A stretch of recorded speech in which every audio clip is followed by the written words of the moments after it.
Hey guys, whoa, sorry. This is my cornea transplant update. I know I kind of have two things going on my channel right now because I have my surrogacy stuff, and then also I just wanted to do a couple of videos about my cornea transplant. Um, I had a penetrating keratoplasty, so a lot of the videos you see on YouTube, like people with keratoconus and stuff like that, they are usually just have a partial. The penetrating is the whole cornea. Um, I was super underprepared. I researched a lot. I had one person I knew that had done it, and he told me it was a breeze. Everything I researched, all the videos I watched seemed like recovery wasn't that bad and people weren't in that much pain. And I was completely expecting, like, my surgery was on a Thursday morning and I RSVP'd to go to a baby shower that Saturday because I really thought, based on everything I'd heard and read and looked up, that it wasn't going to be that bad. And it was terrible. Um, so much pain, so much pressure, headache. So, like, my eye hurt on its own, even if it was patched, even if it was closed. Um, if I looked around with my good eye, it still made this eye move, even if it was closed, and it hurt so bad. And on top of that, um, I just had a really bad headache and like pressure headache.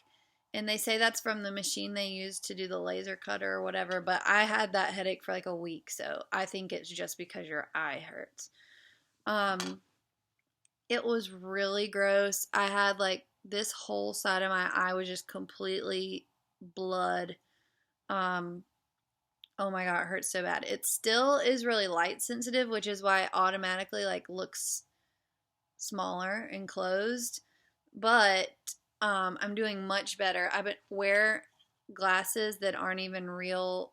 They aren't prescription because I don't need a prescription. But I have a almost 2-year old and a 4-year old, and they're crazy. And I get hit in the head and the face like daily. So um, I've been wearing glasses just around so nothing hits it and bothers it. I have to sleep with a patch. I don't know where it is. This is what it looks like.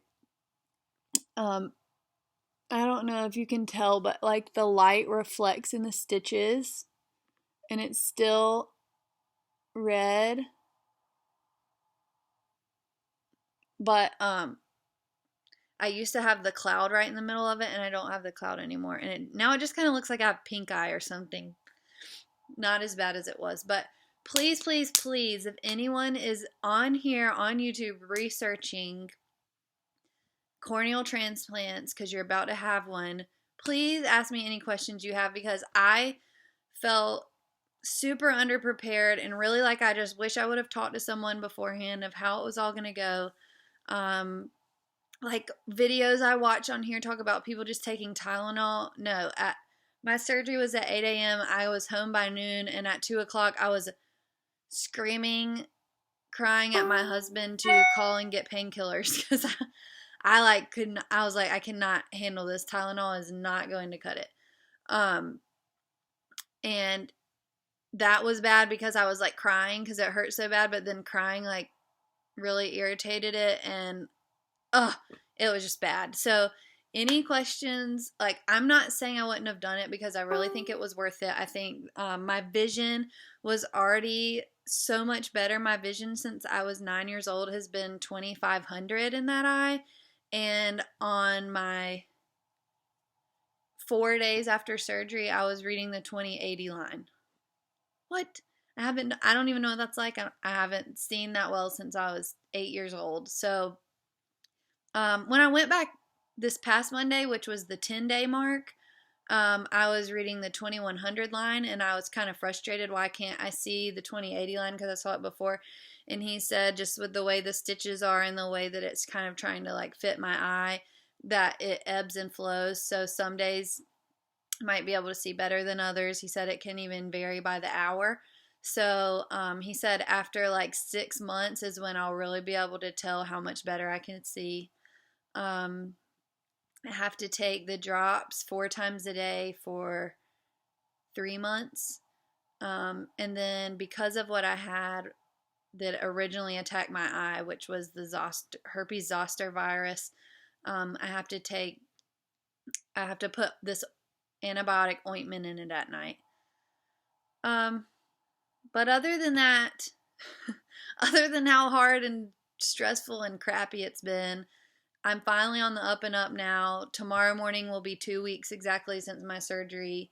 And every time I go to the doctor, he says it's healing better than any one he's seen so far.